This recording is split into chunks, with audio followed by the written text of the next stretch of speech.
हाँ जी। तो फिर हमने क्लाइमेटोग्राफी स्टार्ट कर दिया था। क्लाइमेटोग्राफी के क्लाइमेटोलॉजी के हमने बहुत सारे टॉपिक ऑलरेडी स्टडी कर लिए हैं। तो आज हम क्लाइमेटोलॉजी का विंड टॉपिक के बारे में पढ़ेंगे। विंड को हम उसकी मूवमेंट से पहचानते हैं और विंड की दो तरीके की मूवमेंट होती है, पहला हॉरिजॉन्टल और दूसरा वर्टिकल मूवमेंट। हॉरिजॉन्टल मूवमेंट जो कि हाई प्रेशर से लो प्रेशर की तरफ होती है और इसे हम एडवेक्शंस बोलते हैं।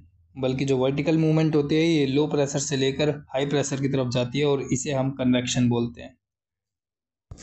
और ये जो कन्वेक्शन होता है ये इसकी जो इंटेंसिटी हाई होती है समर के टाइम पर, और ये ट्रॉपिकल लैंड पे होता है और ये इक्वेटर पे through out the year flow करती हुई हमें दिखाई देती है।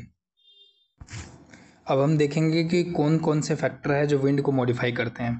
पहला जो फैक्टर है जिसे हम कहते हैं प्रेशर ग्रेडियंट फोर्स, जिससे विंड की जो मूवमेंट है वो डिसाइड होती है और ये हाई प्रेशर से लेकर लो प्रेशर की तरफ मूव करती है। तो हम ये कह सकते हैं wind is generated by the pressure gradient force. इसके बाद जो दूसरा फैक्टर है जिसे हम बोलते हैं जो विंड को मॉडिफाई करता है उसे हम बोलते हैं कोरियोलिस फोर्स। कोरियोलिस फोर्स एक एपरेंट फोर्स होता है जो कि अर्थ के मोशन की वजह से एग्जिस्ट करता है। इसके साथ साथ जो कोरियोलिस फोर्स होता है वो वेलोसिटी से इन्फ्लुएंस नहीं होता, it's only influence by the direction. More the velocity of the wind more will be the Coriolis force deflection. मतलब अगर प्रेशर ग्रेडियंट फोर्स बढ़ेगा तो विंड की वेलोसिटी बढ़ेगी और कोरियोलिस फोर्स है वो भी इंक्रीज होगा। जो फ्रिक्शन फोर्स जो होता है वो डिफ्लेक्ट करता है क्या वेलोसिटी और डायरेक्शन को। इसके साथ साथ हम विंड को तीन तरीके से और क्लासिफाई कर सकते हैं। पहला स्केल के बेसिस पे, दूसरा पीरियोडिसिटी के बेसिस पे और तीसरा प्रीवेलेंट के बेसिस पे। स्केल के बेसिस पे जो विंड है उसको फर्दर तीन पार्ट में डिवाइड किया जाता है। पहला जो होता है ग्लोबल जिसे हम प्राइमरी के नाम से जानते हैं, रीजनल जिसे हम सेकेंडरी के नाम से जानते हैं और लोकल जिसे हम टर्सरी के नाम से जानते हैं। पीरियोडिसिटी के बेसिस पे हम विंड को परमानेंट विंड, सीजनल विंड और ड्यूरिनल विंड्स के हिसाब से हम पढ़ सकते हैं। प्रीवेलेंट विंड को हम सरफेस विंड और अलोफ्ट विंड के हिसाब से हम स्टडी कर सकते हैं। तो सबसे पहले हम स्केल के बारे में स्टडी करते हैं कि जो इसमें सबसे पहला टॉपिक बनता है जिसे हम कहते हैं ग्लोबल या फिर प्लेनेटरी विंड या फिर परमानेंट विंड। ये जो विंड होती है ये 12 महीने और 365 दिन हमें देखने को मिलती है। इसको हम north east south east trade wind कहते हैं और ट्रेड विंड अरब पीपल जो इनके ट्रेडर्स थे वो इनको ट्रेड विंड के नाम से जानते थे। यहाँ पर जो मोस्ट ऑफ द विंड्स होती है वो ईस्ट की तरफ बह रही होती है, तो हमें देखने को मिलता है कि जो मेजॉरिटी ऑफ द डेजर्ट होते हैं वो हमें वेस्ट की साइड देखने को मिलते हैं हर जगह पर। अब वो हमारे इंडिया में भी वेस्ट में देखने को मिलते हैं और अफ्रीका में भी हमें ये वेस्ट में देखने को मिलते हैं डेजर्ट्स। क्योंकि वेस्ट तक जाते जाते जो हवा है वो ड्राई हो जाती है और हमें सब tropical hot desert western side को हमें हमारी अर्थ पे दिखाई देखने को मिलते हैं।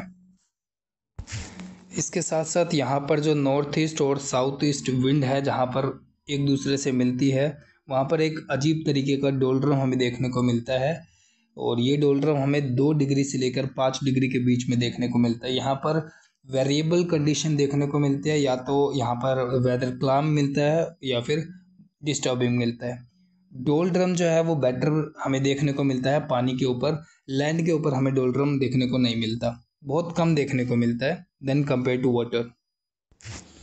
इसके साथ साथ इक्वेटोरियल पे एक वेस्टर्लीज बहती है। This is because of the seasonal migration of the sun and the Coriolis force.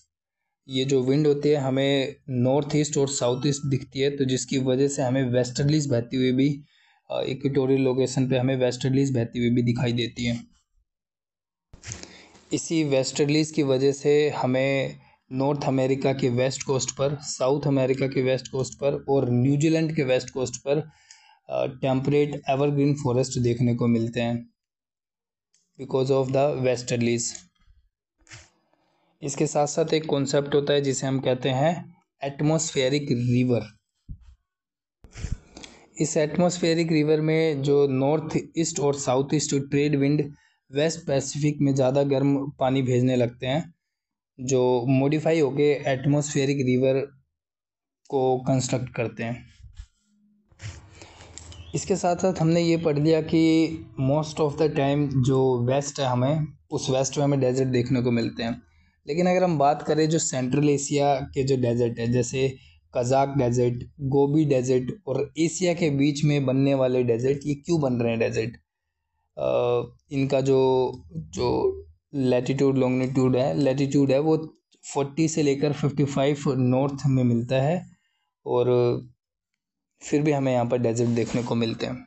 और इस डेजर्ट्स में जो एशिया के डेजर्ट है इसे हम कहते हैं लो मिड लैटिट्यूडनल कॉन्टिनेंटल डेजर्ट। ये इसलिए बनते हैं क्योंकि पैसिफिक ओशियन से उठने वाली जो मॉनसून विंड्स होती हैं वो यहाँ पर स्यूडो मॉनसून को जनरेट करती है, जिसकी वजह से यहाँ तक पानी आते आते ऑलमोस्ट ख़त्म होने लगता है। तो हमें एशिया के बीच में भी डेजर्ट देखने को मिलते हैं। इसके साथ साथ यहाँ पर जो वेस्टर्लीज बहती है हमें साउथ अमेरिका के नीचे, इसकी स्पीड बहुत तेज़ हो जाती है क्योंकि यहाँ पर लैंड की जो एग्जिस्टेंस होती है वो कम होती है, इसलिए हमें साउथ अमेरिका के ईस्टर्न कोस्ट की तरफ ड्रेक पास देखने को मिलता है, और ये बहुत स्पीड में बहने वाली हवा का नाम है। प्राइमरी विंड के बाद हम रीजनल या फिर सेकेंडरी विंड के बारे में बात करेंगे, और इस सेकेंडरी विंड को हम मॉनसून के तरीके से कोरिलेट कर सकते हैं। सेकेंडरी विंड के बाद हम लोकल विंड्स के बारे में बात करते हैं, जिसे हम टर्सरी विंड के नाम से जानते हैं। ये दो तरीके की हो सकती है, वार्म विंड और कोल्ड विंड। वार्म विंड जैसे sirocco wind of Sahara, loo wind of India and foehn wind. Cold wind में अगर हम देखें तो जिसे हम कहते हैं मिस्ट्राल विंड, जो कि फ्रांस में बहती है, और इसे एक ड्रेनेज विंड की तरह हम देख सकते हैं। ओके, तो अब हम अलोफ्ट कंडीशन के बारे में स्टडी करेंगे। इसमें हम अपर ट्रोपोस्फेरिक कंडीशन देखेंगे और ग्लोबल कॉन्सिक्वेंसेस देखेंगे। तो इसमें हम लोग अब स्टडी करेंगे कि इक्वेटर से लेके पोल के बीच में किस तरीके की एक्टिविटीज़ हमें देखने को मिलती है। तो इक्वेटर और पोल्स के बीच में सबसे पहले हिडली सेल्स आती है, जिसके पास ट्रेड विंड बहती है, फेरल सेल बहती है और फिर पोलार सेल बहती है। हिडली सेल और फेरल सेल के बीच में हमने स्टडी किया था सब ट्रॉपिकल हाई प्रेशर बेल्ट होती है, और फेरल सेल और पोलार सेल के बीच में सब पोलार लो प्रेशर बेल्ट होती है। जहाँ पर हमें देखने को मिलता है कि जो इक्वेटर से लेके पोल की तरफ जाते हुए जो प्रेशर ग्रेडियंट फोर्स है वो इंक्रीज होता हुआ चला जाता है टुवर्ड द पोल। तो हमें ये भी देखने को मिलता है कि जो हवा होती है इक्वेटोरियल पोजीशन के अपवर्ड साइड, ये बहुत कंप्रेस्ड और डेंसिफाइड होती है। और ये ऐसा इसलिए होता है क्योंकि यहाँ पर कंटिन्यूस अपलिफ्टमेंट हो रहा होता है इक्वेटर पे, और पोल पे इस तरीके की कोई एक्टिविटीज़ हमें देखने को नहीं मिलती है। और वहीं इसके अपोजिट हम पोल में देखें तो यहाँ पर जो एयर होती है वो बहुत रेरिफाइड होती है और लेस डेंस होती है, क्योंकि यहाँ पर कंटिन्यूस अपलिफ्टमेंट हमें देखने को नहीं मिलता, और जो इक्वेटर है वहाँ पर हमें कंटिन्यूस अपलिफ्टमेंट देखने को मिलता है, जिसकी वजह से ट्रोपोपोज की तरफ हमें जो एयर है वो बहुत ज़्यादा कंप्रेस और डेंसिफाइड देखने को मिलती है। अगर स्ट्रॉन्ग प्रेशर ग्रेडियंट फोर्स होगा जिसकी वजह से जो वेलोसिटी है वो इंक्रीज होगी, तो कोरियोलिस फोर्स का जो डिफ्लेक्शन है वो और भी ज़्यादा होता हुआ हमें देखने को मिलेगा। इसी में अगर हम देखें जो अपर ट्रोपोस्फेरिक कंडीशन होती है, इसमें जो अलोफ्ट होता है अपर ट्रोपोस्फेयर में, इसमें सभी जो विंड्स होती है वो वेस्टर्ली विंड होती हैं, इसलिए इसे हम अपर ट्रोपोस्फेरिक वेस्टर्लीज विंड भी बोलते हैं। Upper tropospheric westerlies are this wind are in the geostropical condition और geostropic balance। इस geostropic balance का मतलब होता है कि यहाँ पर जो प्रेशर ग्रेडियंट फोर्स है वो बैलेंस्ड होता है कोरियोलिस फोर्स के द्वारा, और ये दोनों एक दूसरे को कैंसिल नहीं कर रहे होते, ये दोनों एक दूसरे को बैलेंस कर रहे होते हैं, और इसे ही हम कहते हैं जियोस्ट्रोपिक कंडीशन या फिर pressure gradient force balancing the Coriolis force. इसे हम दोबारा देखते हैं कि जो प्रेशर ग्रेडियंट फोर्स है वो बैलेंस कर रहा होता है कोरियोलिस फोर्स को, ये एक दूसरे को कैंसिल नहीं कर रहे होते हैं, इसलिए हम इसको कहते हैं जियोस्ट्रोपिक कंडीशन या फिर जियोस्ट्रोपिक बैलेंस, जहाँ पर प्रेशर ग्रेडियंट फोर्स बैलेंस कर रहा होता है कोरियोलिस फोर्स को। इस पे हम अपर ट्रोपोस्फेरिक वेस्टर्ली जो होती है वो मिएंडरिंग ज़्यादा करती है, क्योंकि टुवर्ड द पोल मिएंडरिंग इंक्रीज होने लग जाती है। और यहाँ पर जो वेव मॉडल ऑफ सर्कुलेशन होता है जिसे हम कहते हैं रोजबी वेव्स। और टुवर्ड द पोल जो इसका डिफ्लेक्शन है और जो इसकी मिएंडरिंग है वो इंक्रीज होती है, क्योंकि यहाँ पर रेडियल जो डिस्टेंस है वो बढ़ता है और एंगल जो होता है 90 डिग्री पर मिएंडरिंग और ज़्यादा हो जाती है। तो इसमें सबसे पहला जो क्वेश्चन फ्रेम होता है जिसे हम कहते हैं how Rossby wave impact the weather और where the weather is affected. तो इसके आंसर में हम ये देख सकते हैं कि जो टुवर्ड द पोल होता है वो जो हाइट होती है ट्रोपोपोल्स की वो डिक्रीज होने लग जाती है। When 30 to 40 degree latitude crosses, the Rossby wave started interacting with the surface conditions। और यहाँ पर जो रोजबी वेव्स होती है वो इंटरेक्ट करने लग जाती है वेदर के साथ। और मिड लैटिट्यूड्स वाले एरिया में जहाँ पर 45 डिग्री से लेकर 55 डिग्री नॉर्थ में ये नॉर्मल वेदर कंडीशन से इंटरेक्ट करने लग जाती है, in between the mid latitude of 45 to 55 degree north. तो इसलिए हम कहते हैं कि जो रोजबी वेव्स होती है वो रेस्पॉन्सिबल होती है वेरिएबल वेदर कंडीशन के लिए मिड लैटिट्यूड में। इसे हम ब्रिटिश टाइप ऑफ क्लाइमेट भी कहते हैं। रोजबी वेव के बाद हम स्टडी करते हैं जिसे हम कहते हैं जेट स्ट्रीम। अब जेट स्ट्रीम का मतलब क्या होता है हम इसे स्टडी करेंगे। ये एक बैंड होता है जो कि बहुत तेज़ बहने वाली एक विंड का बैंड होता है और ये एम्बेडेड होता है रोजबी वेव्स के अंदर। मतलब the band of very fast moving wind they are embedded inside the Rossby wind. ये एक बहुत नैरो बैंड होता है। एयर द कोर वेलोसिटी जो होती है वो किसी भी चीज़ की वह इंक्रीज हो जाती है। और यहाँ पर विंड की स्पीड 300 से 320 किलोमीटर पर आवर की स्पीड पर एग्जिस्ट करती है। और जेट स्ट्रीम जो है वो डेवलप हुई थी और हमें ये सबसे पहले देखने को मिली थी वर्ल्ड वॉर सेकेंड के टाइम पे, जो कि न्यूयॉर्क और लंदन के बीच का जो सफ़र था उसमें हमें ये जेट स्ट्रीम हमें देखने को मिला था, जहाँ पर हमें न्यूयॉर्क से लेकर लंदन की तरफ जाने पर जो वेलोसिटी थी, जो स्ट्रीम थी, वो हमें कम समय लग रहा था न्यूयॉर्क से लंदन जाने में। लेकिन लंदन से लेकर न्यूयॉर्क आने में प्लेन्स को और ज़्यादा समय लग रहा था, क्योंकि यहाँ पर जेट स्ट्रीम जैसी एक जो विंड थी वो फ्लो हुआ करती थी, जिसकी वजह से हमें न्यूयॉर्क से लेकर लंदन जाने में समय कम लगता था। वहीं लंदन से लेकर न्यूयॉर्क आने में हमें समय ज़्यादा लगा करता था।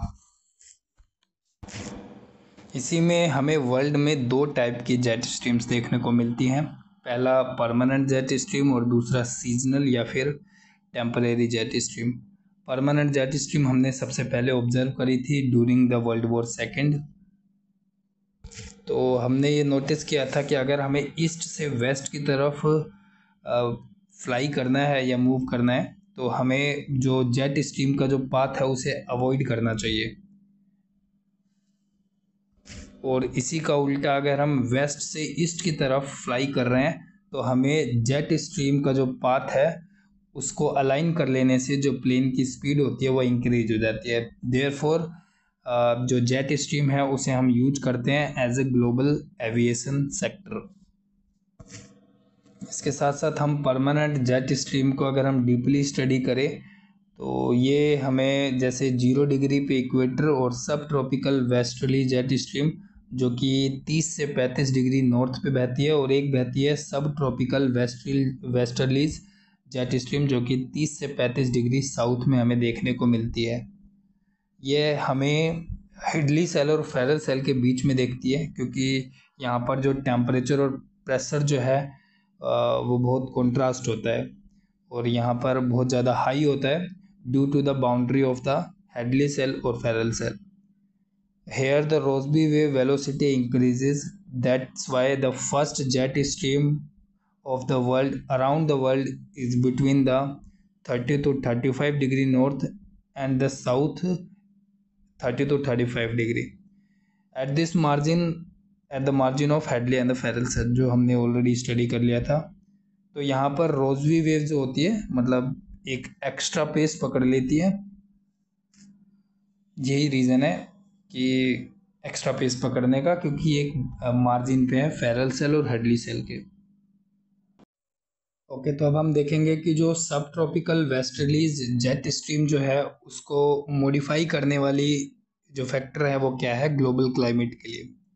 तो पहला अगर हम बात करें जो सब ट्रॉपिकल वेस्टर्ली जेट स्ट्रीम है, अगर इसकी मेंडरिंग ज़्यादा हो जाएगी तो जो विंड का जो फ्लो है वो स्लो हो जाएगा। तो इसका मतलब meandering increases then the wind flow decreases. तो अगर हम वॉशिंगटन सेंट्रल कैलिफोर्निया की तरफ देखें तो यहाँ पर हमें नॉर्थ अमेरिका में हाई प्रेशर की तरफ मेंडरिंग इंक्रीज होती हुई दिखाई देती है, और वहीं इसके नीचे लो प्रेशर होता है सरफेस के ऊपर। तो अगर हम इसको ठीक तरीके से देखें कि ऊपर अगर हाई प्रेशर है तो लो प्रेशर जो होगा इसके नीचे उसे वो स्केप होने नहीं देगा, जिसके कारण जो टेम्परेचर होगा उस जगह का वो इंक्रीज हो जाएगा। जैसे अगर ऊपर हाई प्रेशर है और नीचे अगर लो प्रेशर है तो हाई प्रेशर लो प्रेशर वाले कॉम्पैक्टेड एरिया की जो हीट है उसको एस्केप नहीं होने देगा, जिसके कारण उस एरिया का जो टेम्परेचर है वो इंक्रीज हो जाएगा। सेम चीज़ हमें देखने को मिलती है सहारा डेजर्ट के पास, जहाँ पर उसके ऊपर एक हाई प्रेशर होता है, हाई प्रेशर होता है और उसके नीचे लो प्रेशर हो जाता है, जिसके कारण जो हीट होती है वो स्केप नहीं हो पाती है और यहाँ पर हमें टेम्परेचर इंक्रीज होता हुआ दिखाई देता है। और इसके साथ साथ यहाँ पर जो सनलाइट होती है वो डायरेक्ट पड़ रही होती है, इसके कारण यहाँ पर डुअल इफेक्ट होता है और यहाँ पर ज़्यादा गर्मी हमें देखने को मिलती है। और जहाँ पर ये हाई प्रेशर बनता है और उसके नीचे लो प्रेशर बनता है जिसे हम कहते हैं हीट डोम। और इसी के साथ साथ हम अगर देखें कि जो नॉर्थ अमेरिका है उसके जो कोस्टल एरियाज़ में जो टेम्परेचर होता है वो इंक्रीज हो जाता है more than 45 degree Celsius because of the meandering, क्योंकि हाई प्रेशर ऊपर है और लो प्रेशर नीचे है। सेकंड जो मॉडिफाइंग फैक्टर होता है इसमें हम कहते हैं कि जो डुअल जेट स्ट्रीम, किसी कारण से जो जेट स्ट्रीम होती है वो स्प्रेड हो जाती है डुअल जेट स्ट्रीम में। तो जेट स्ट्रीम ऑफ यूरोप जहाँ पर ये जाके स्प्लिट हो जाती है और यहाँ पर इसके जो नाम होता है जिसको हम कह देते हैं dual jet stream. This split of subtropical westerlies jet stream is due to the climatic anomaly और due to the more global warming. तो इसका मतलब अगर ग्लोबल वार्मिंग ज़्यादा होगी तो इस जो स्ट्रीम है उसकी स्प्लिटिंग ज़्यादा होगी। जैसे हम नोटिस करें कि जब यूरोप में जो हमारी स्ट्रीम है वो स्प्लिट होती है, जिसके कारण लंदन पे लो प्रेशर बनता है और स्पेन के सरफेस पे भी हमें लो प्रेशर देखने को मिलता है। तो यहाँ पर हमें ग्लोबल वार्मिंग भी ज़्यादा देखने को मिल जाती है, क्योंकि यहाँ पर दो दो लो प्रेशर बन रहे होते हैं और इन्हीं के ऊपर हाई प्रेशर होते हैं, जिसके कारण हीट डोम की वजह से यहाँ पर टेम्परेचर हमें ज़्यादा देखने को मिल सकता है। सहारा सब ट्रॉपिकल हाई प्रेशर बेल्ट से विंड अपनी ओर खींचना शुरू करेंगे तो ऑलरेडी इंग्लैंड के ऊपर हीट डोम बनी हुई है और स्पेन सहारा डेजर्ट से अपनी हीट को खींच रही होती है। तो जो हीट नॉर्थन यूरोप की तरफ ये फेंकना शुरू कर देती है। दैट्स वाई पूरा का पूरा जो जर्मनी है, फ्रांस है, पोलैंड है और यूके है, यहाँ पर हमें टेम्परेचर इंक्रीज होता हुआ दिखाई देता है more then above 40 degree Celsius. तो इसमें एक नोट करने वाली बात है कि जो सब ट्रॉपिकल वेस्टर्ली जेट स्ट्रीम जो है in Europe resulting in the dual jet stream, and because of the warm wind of Sahara that even more push toward the northern Europe, and the northern Europe getting into the heat dome condition or a heat wave conditions। इसके बाद हम देखेंगे कि जो तीसरा point है जो modify करता है सब ट्रॉपिकल वेस्टर्लीज को, और ये हमारा ये चीज़ लिंक्ड है हमारे इंडिया के वेदर कंडीशन को लेकर।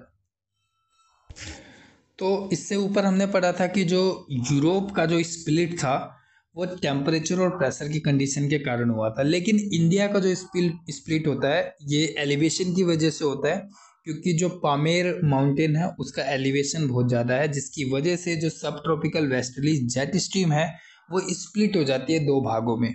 पहला भाग इसका तिब्बत की तरफ जाता है और दूसरा भाग इसका इंडिया की तरफ आ जाता है।